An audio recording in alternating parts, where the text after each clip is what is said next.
Good morning, Ms. Neukircher. I'm very well, thanks, and you? Just switch on your mic and just correct me. What is the correct pronunciation of your surname? It's Neukircher. Neukircher. Yes. All right. Okay.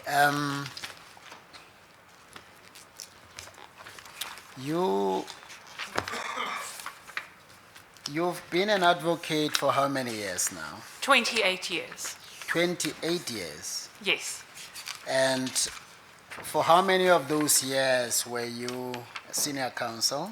12 years. I received my letters patent in December 2006. Yes. But before then you were an attorney, isn't it? I was a candidate attorney until 1990? That's correct.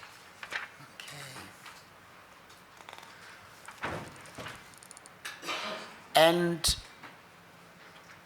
when you became senior counsel, what was your area or what were your areas of focus? Chief Justice, at the time, up until about 2009, 2010, which is slightly before I took silk, Yes. I was mainly in the area of matrimonial law and family law. Unfortunately, in those days, it seemed that if you were a woman at the bar, that was what attorneys gave you to do. And then, due to certain policy changes at the state attorney's office, I started getting other work. And I was given procurement work and unlawful arrests and detentions, and I started venturing into areas of contract law and insolvency law and such like. So as I took silk, my practice became a more general practice and not just focused on family and matrimonial law. And did the source of your work grow beyond what the state attorney was giving you? I do have a very varied practice, so I have private attorneys and state attorney that does brief me, yes. Yes. And I noticed that you say you have used female juniors of all races. I do, CJ. I have a policy in my practice, and I've had that since prior to taking silk, and it is because of the difficulties that I have had to overcome as a female advocate at the bar. And my policy is that when I am given the opportunity to put in a junior, I put in a woman. Yes. And I try and pull in a woman, whoever is most suitable, whoever is available. If I am given the opportunity to effect a transformative junior, I do that. And they probably are about 70% of my juniors at the moment. But female juniors probably are 95% of the juniors that I use. And in actual numbers, what does that translate to? At the moment, I have probably 5 or 6 female juniors working with me, and I have 2 male juniors at the moment that were given to me. They weren't juniors of choice, they were given to me.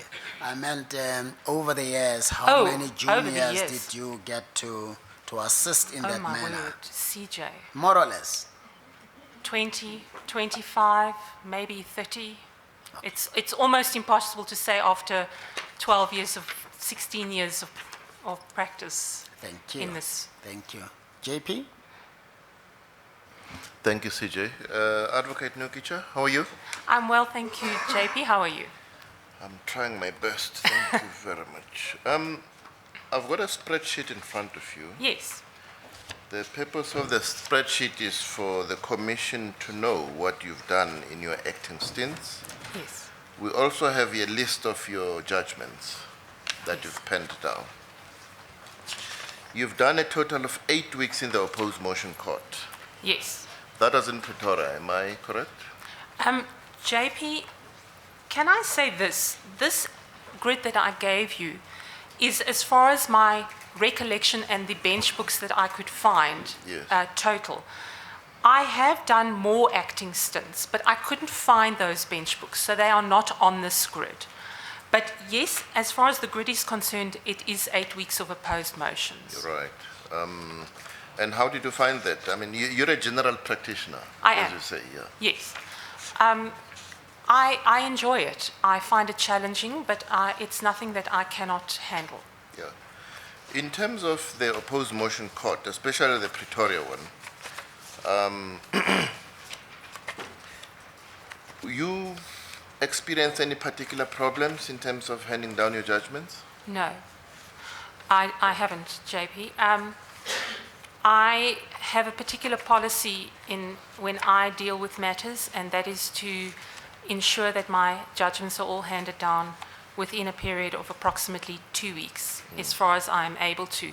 You will notice on the list of judgments that I've given you, there is one that you will see, I think it's matter number 20. Let me just find it. That you will see is just slightly, yes, it's matter number 20, the Wiesenhof judgment in 2013. That is just outside the norms and standards of 3 months. I don't remember why it took me slightly over that, and I'm not going to make up a story as to why. But I don't like long reserve judgments. I believe that if you delay a judgment, you deny justice. So I make it a policy to hand down my judgments expeditiously, as you will see from the grid that I've given you. Yeah, but for the Wiesenhof judgment, you alerted me to the fact that you could take longer than 3 months because the matter was a bit complex and you wanted to apply your mind properly. Thank you, JP. I don't recall, but thank you for reminding me of that. Other than that, I see you've also had your fair share of sitting in appeal courts. Yes. And it's a spread, civil appeals and criminal appeals. Yes, 12 weeks. Yeah. Chief Justice, I've got no further questions. Thank you very much. Thank you, JP. MEC? Thanks, Chief Justice. I can see your deep interest of cats. Do you know, Yes. do you know in some cultures that black cats represent something? Yes, I know that they are bad luck Not in some idea. cultures and good luck in other cultures. Do you want us to take? Do you mind to take us through your interest of cats, especially black cats?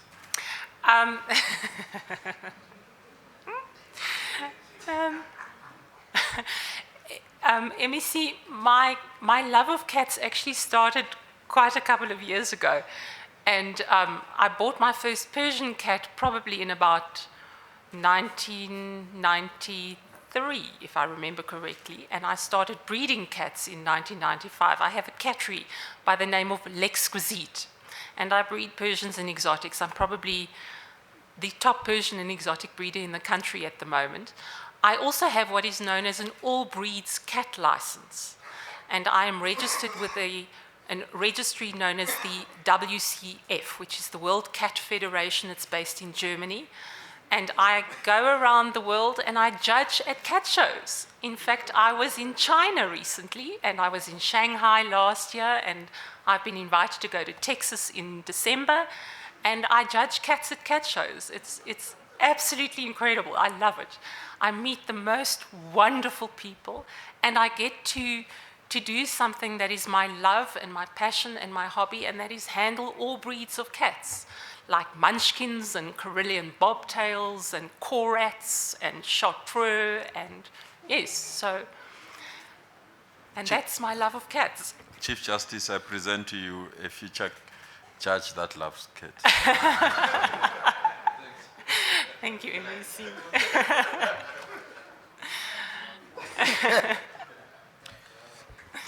No, thanks, Chief Justice.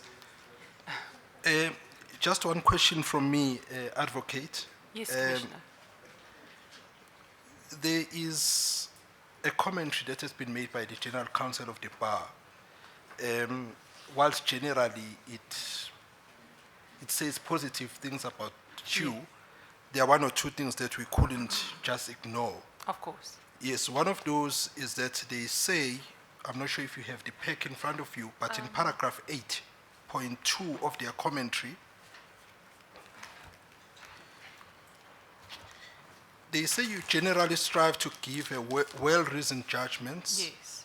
However, there are some gaps in setting out your logic in matters of greater complexity.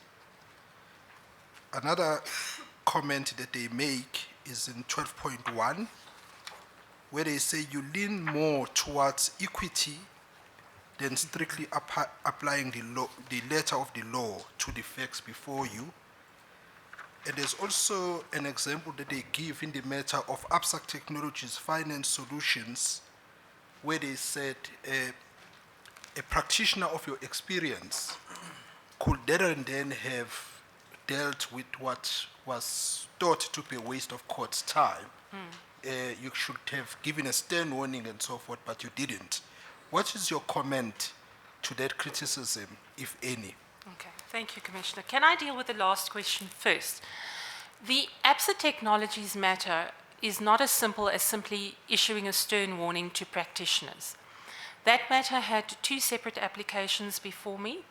They both needed to be dealt with. The one was, if I remember correctly, a Rule 3512, which required a response, and the other one was a Rule 30, if I remember correctly. And those parties were at loggerheads. The comment was that I should have issued a stern warning and sent them out to settle the matter between them. I couldn't do that. They were not prepared to listen to each other. And the only way that you can sometimes, as a judge, deal with parties like that is by writing a judgment and give them a stern warning in your judgment so that they can see it in black and white and that they can look to themselves in future and take to heart what you've put when you've put pen to paper. Secondly, as far as that is concerned, one must always remember that whilst the attorneys in that matter were at loggerheads, the parties are entitled to a hearing. The parties are entitled to receive a hearing, they are entitled to receive an opinion, they are entitled to receive a judgment, and that is what they received. Their attorneys are the ones who got the slap on the wrist. Insofar as the reasoning issue is concerned, and the comments from the GCB, I did take note of that. Some of those judgments were my earlier judgments. I was aware that sometimes I tended to gloss over issues that required a little more thought. And if you have a look at my later judgments, especially my judgments in the last, I would say, 10 years, 12 years, you can clearly see that I have remedied that issue. I really put a lot of thought and effort into the manner in which I write my judgments and the research that I do and how I express myself so that there is no misunderstanding as to the point that I'm trying to make, and how I express myself so that the party reading the judgment knows exactly why I make a decision. The second comment, Commissioner, I don't recall anymore. The second comment was about the fact that you lean more towards equity issue. rather than applying strictly the letter of the law. Yes, that has to do with the issue of the matter that went on appeal. You know, I must say, when I am given an opportunity, and I am given an opportunity to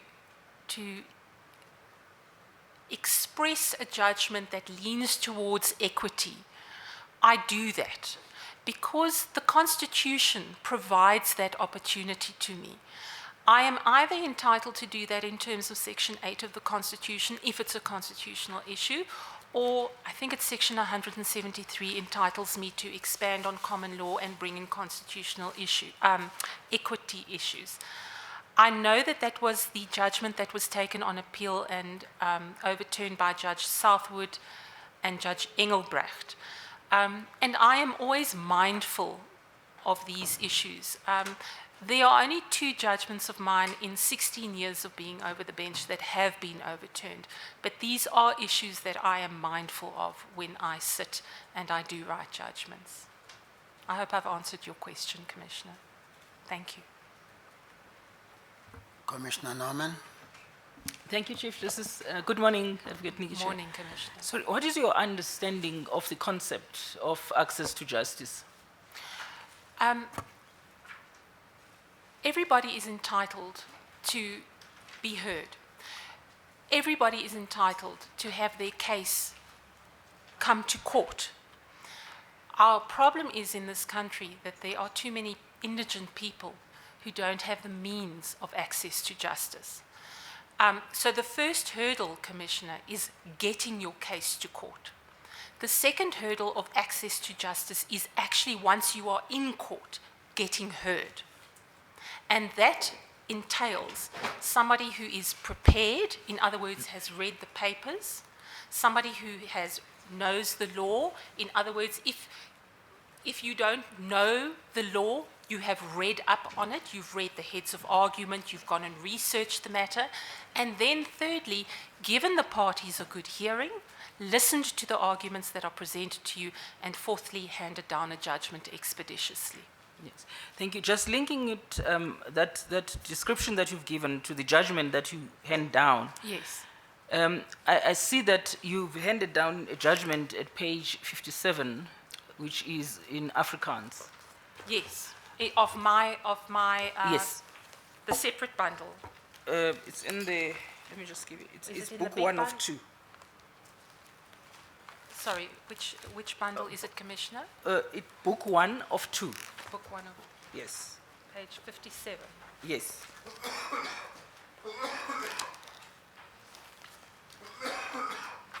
Yes.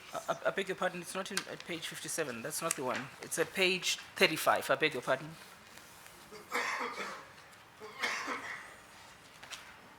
Yes. The skipper's judgment. Yes. Yes. Is this how, or is this the practice within that division that judgments are handed down in Afrikaans? And if so, how do you then, if you appreciate the whole concept that people must be able to access your judgments, how do you make it possible for someone who does not understand Afrikaans to access it? No, it's not the practice anymore. It used to be the practice, Commissioner. When I started off in 2002, it used to be the practice that you heard the matter in the language of the person in front of you, and in those days it was either English or Afrikaans. It was not a satisfactory state of affairs. It is now, and then of course if the losing party was Afrikaans, then you delivered the judgment in Afrikaans.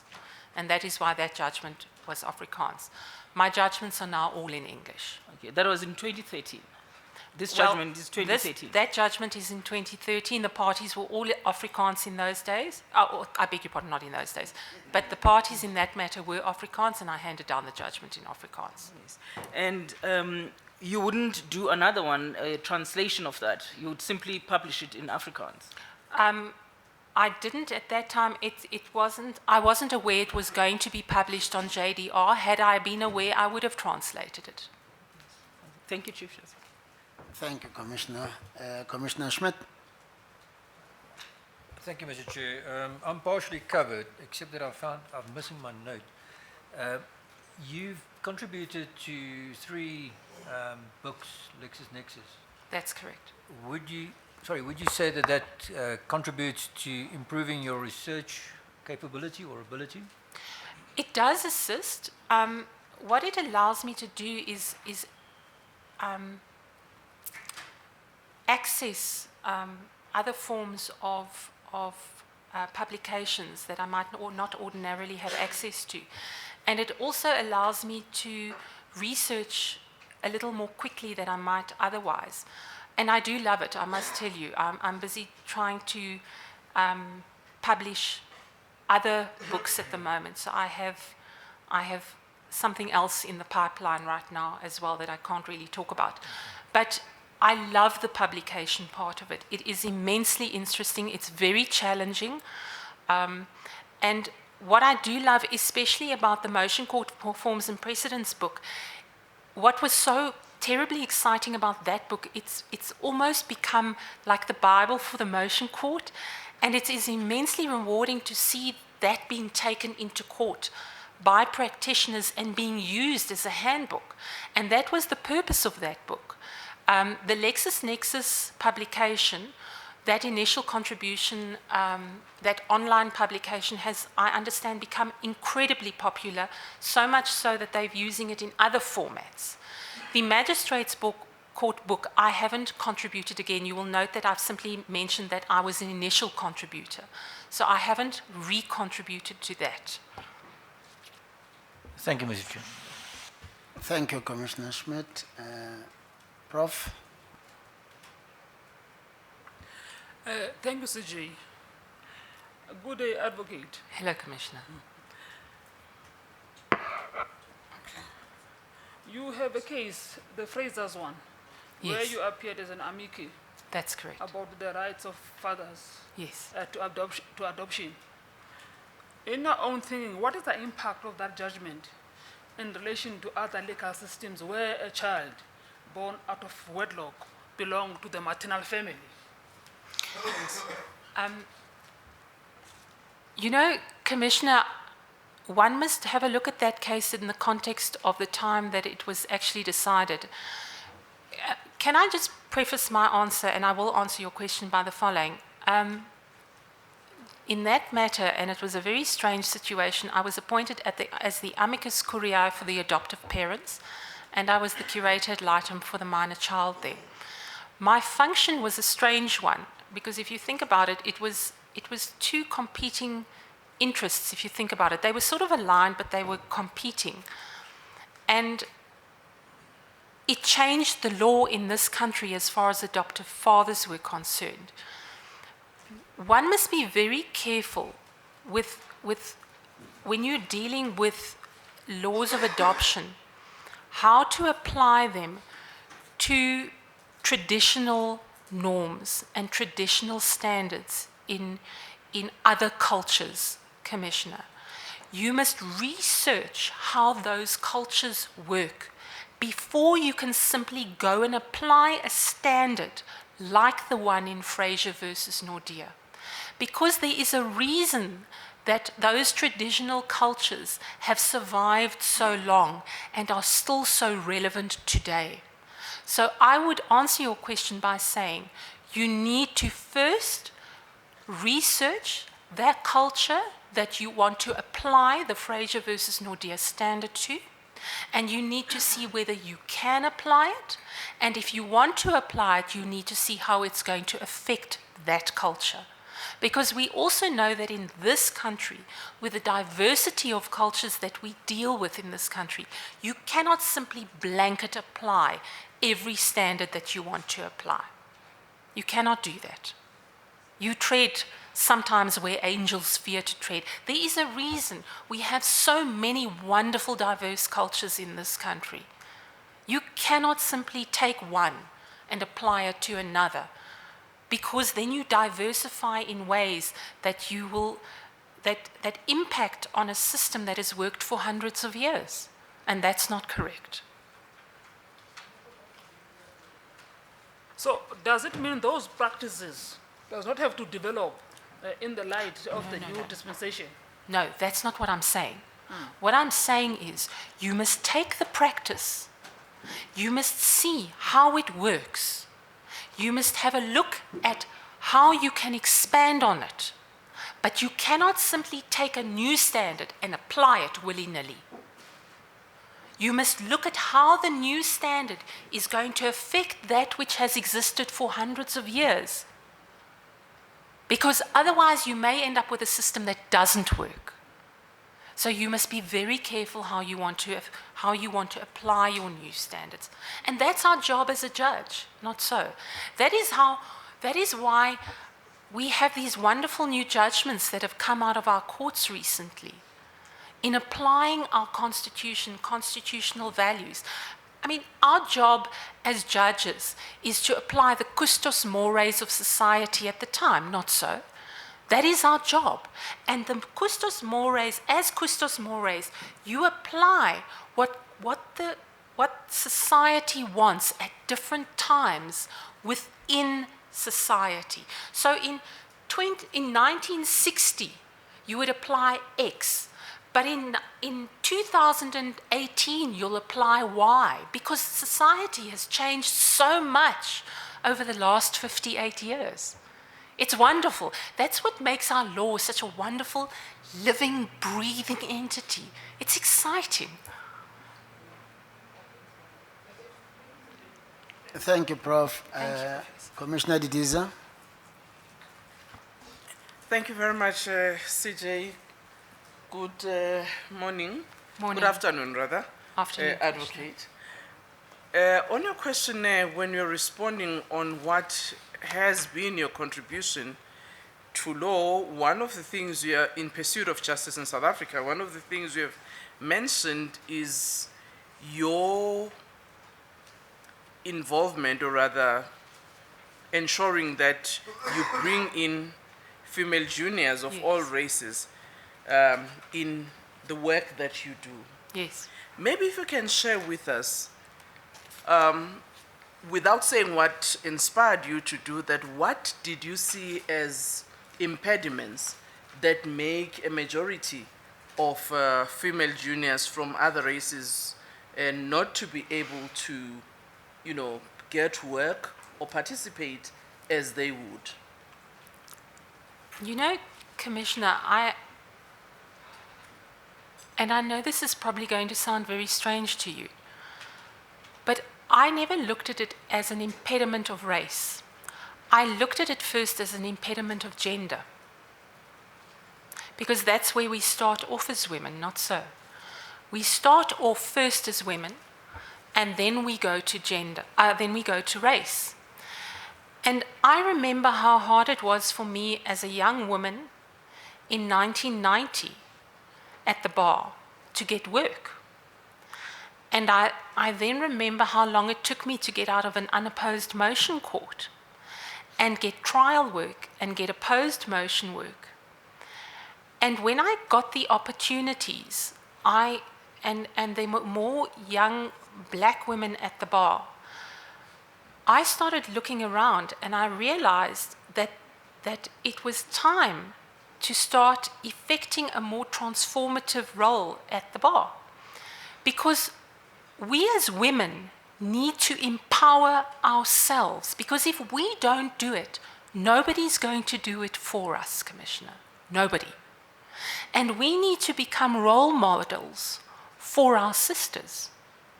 So if you start bringing in young women to assist you and you empower them, they will start doing that for their sisters.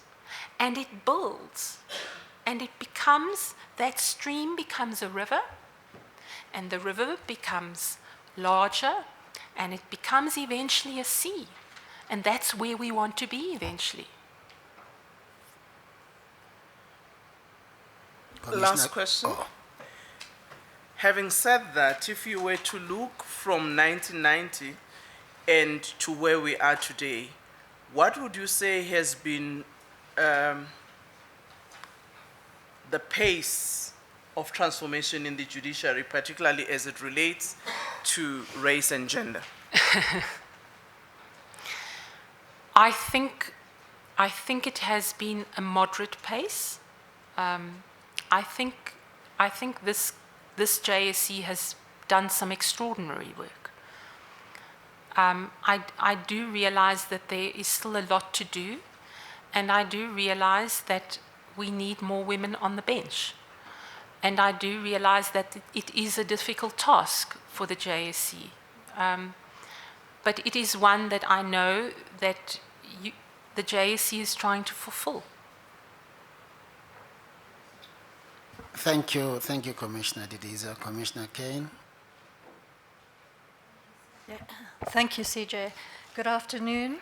Afternoon. I'd like to understand why it is that you didn't continue with your work at the Independent Regulatory Board for Auditors. It seems that after 5 years you discontinued that in the light of the previous commissioner's questions, because it would seem to me that that would have given you an opportunity to be engaged in commercial work that perhaps wasn't available to you earlier in your career. Commissioner, that is a very difficult personal issue for me.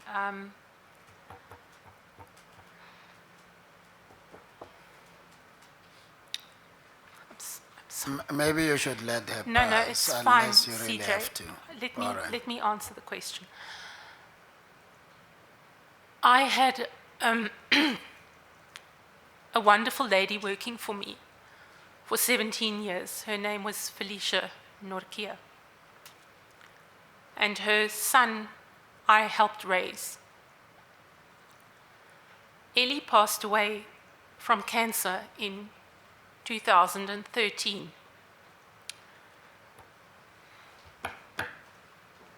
And for the years subsequent to his death, she was just never the same. And she passed away in January, on the 6th of January 2014. And unfortunately, my life didn't take a turn for the better after that. And I just couldn't see my way clear to running my practice and continuing my work on URBA. And as a result of that, I relinquished my duties on URBA. I'm sorry, I'm sorry. I'm sorry to have evoked such No, a it's- deeply personal issue. That wasn't the intention, and I had no knowledge that I was doing so. But it does cause me to follow up with the question as to how your practice has been since that time and whether you fully recovered. I have a successful practice, Commissioner. I have no issues with work. I have no problems getting work. I have no problems in doing my work. And anyone you speak to will be able to tell you that I am a successful practitioner. Thank you, Chief Justice. Thank you so much, Commissioner. Minister, I forgot that yours was a follow-up question. I apologize. It's fine. Advocate Neukircher, just following on the Laurie Fraser Yes, matter, I think it's a 1996 matter, just to declare that we were the losing party as the Department of Social Development at the Yes, time. you were. The principle that was enunciated, as I understood it, by the Constitutional Court there, was to affirm the equal rights of mothers and fathers in the case of children born out of wedlock. Yes. And even though it was in relation to adoption, subsequent legislation, such as the current Children's Act, moved from the premise that both parties, whether there is wedlock or not, should have equal rights as a point of departure, which is a deviation from the common law principle. Now, you in earlier responses allude nonetheless to the significance of this cultural backgrounds where in the Roman Dutch context it would be the mother, but say in an African context it would be the father's side. Yes.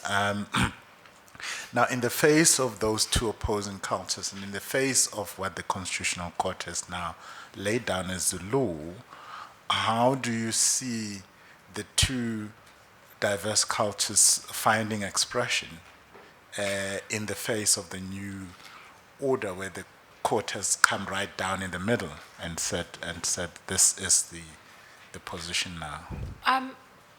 Minister, I understand the Fraser versus Nondier judgment to equalize the rights insofar, and could we just then, I assume we're talking about the adoption issue. Or Well, we- it are was you going- about adoption, but the Yes. point I'm making is that as a result of that principle approach, subsequent legislation sought to realign the entire children's law or parent and child law system along the lines that was adopted in that judgment. You see, as I understand it, Minister, what you need to do is you need to realize, well, we need to realize as practitioners that there is a traditional norms and standards that in the traditional culture, this is the way that it's done. The father and his family make the decisions as far as the children are concerned, but in the ordinary, everyday, day-to-day life, the Children's Act applies. So when you go to court, the judges are obliged to hand down judgments in accordance with the Act. And that is the way that works. So when you go to court, the Children's Act will apply. What the other commissioner and I were discussing is how would we expand on the law, taking into account the principles and traditional culture. Would you simply apply it? Would you enhance it? Can you enhance it? And the answer is yes, but you need to be very mindful of how you would enhance it. So to answer your question is the Children's Act is applicable to everybody in this country when you go to court. So even if it is a traditional couple, when they go to court for things like primary care and residence or rights of contact, the judge sitting there will be obliged to apply the principles in the Children's Act. Now, there's a new challenge which both the common law and maybe even customary laws trying to avert, which is now presented by this egalitarian principle that has now been laid down as the new law. And that is to say, in an event where a child is not being raised by both parents, in other words, the child happens to be with one of the two, what we're trying to avoid is a situation where a burden is then created on the parent who has the child to have to seek the acquiescence or the cooperation or even find the other parent, whether for purposes of adoption, for purposes of wanting to take a child out of the country, etc., which can be an onerous burden because that might involve litigation. Do you think this has helped the position of the child or made it even more complex, given the additional burden that has been created? I do think it might have just helped to make it a little more onerous.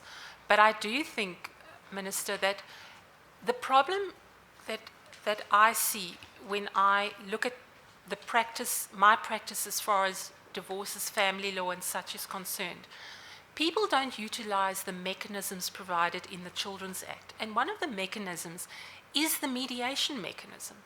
You know, the Children's Act has this wonderful principle that one should try and avoid acrimonious litigation insofar as is possible. And that is for a reason. So we have these principles that are there, but they are not fully utilized. And that is a problem. It would go a long way to alleviate the issues that you are mentioning. And I don't think it just is insofar as children are concerned, but all forms of litigation. There should be some form of mediation prior to litigation, because it's important. We have severely indigent people in this country, Minister, severely indigent, who cannot afford the court process. They come to court, they want our assistance, whether as lawyers, advocates, judges. They don't even get their foot in the door because they can't afford the first hurdle. It is a huge problem. And some form of mediated process might assist them, and especially insofar as the children are concerned.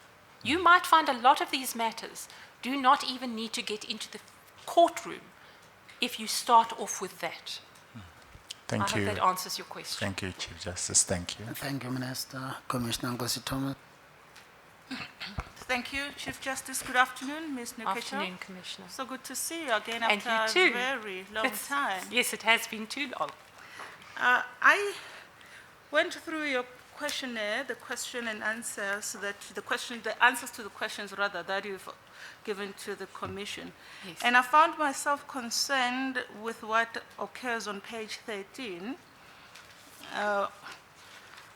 where you really are telling us that you have 0% experience in criminal work. Yes. Well, to be precise, the question is what proportion of your work is criminal work, and you say 0%. So my question to you is, how would you then execute your duties where, say you get appointed and the JP says, put on your red gown and get on with it? How would you discharge those responsibilities? Yes, thank you, Commissioner. Let me assure you, Commissioner, that as a baby junior at the bar, I did my fair share of pro deos back in the day. There weren't that many, and I did see my way around criminal courts and criminal trials.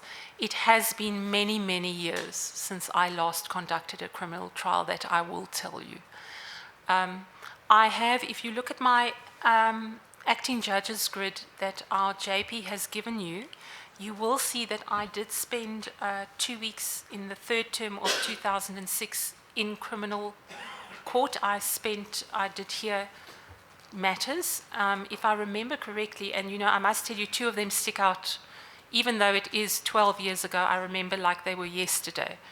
The one was a gang rape of a 24-year-old young woman, and the other one was a rape of 2 young children. The one was 5 and the other one was 6. I had to sentence him. The other one was a conviction and sentencing, and the other one was just a sentencing that had been sent to me from the magistrate's court. So I have done criminal trials, and then I have done my fair share of criminal appeals. I don't profess to be an aficionado on criminal law, so please don't get me wrong, that's not what I'm saying. But I am a hard worker. I read voraciously. I ask people that I know are efficient in and proficient in that area of law. And in the criminal appeals that I have done, and I have done many, many criminal petitions and reviews, I have managed to do them without difficulty. Don't you think that perhaps it could benefit you, it's just a suggestion, to spend a bit more time in the criminal court, and I'm talking about trial court, not appeals, to adequately equip yourself before you raise your hand for appointment? Or do you consider yourself ready? Commissioner, I've been doing this for 16 years.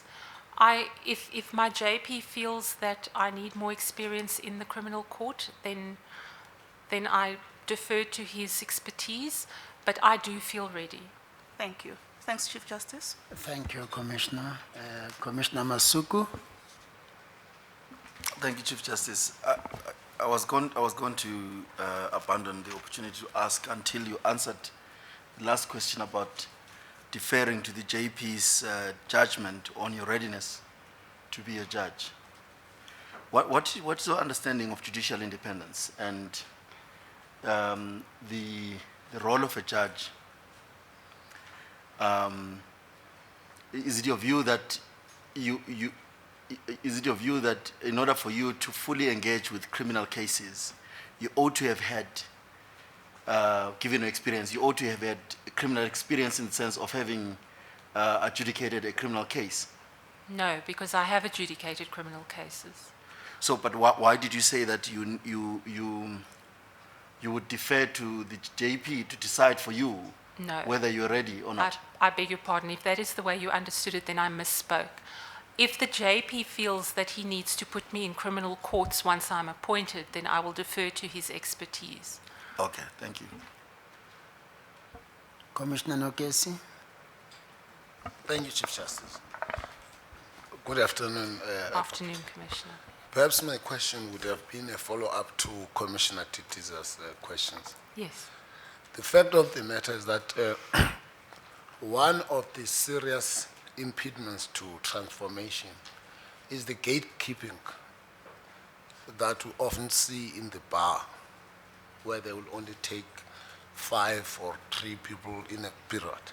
Now, what I want to know from you, would it be appropriate at this stage to have one uniform training for all legal practitioners, whether you are an advocate or an attorney, you are just having one uniform training so that you can be ready to enter into the profession?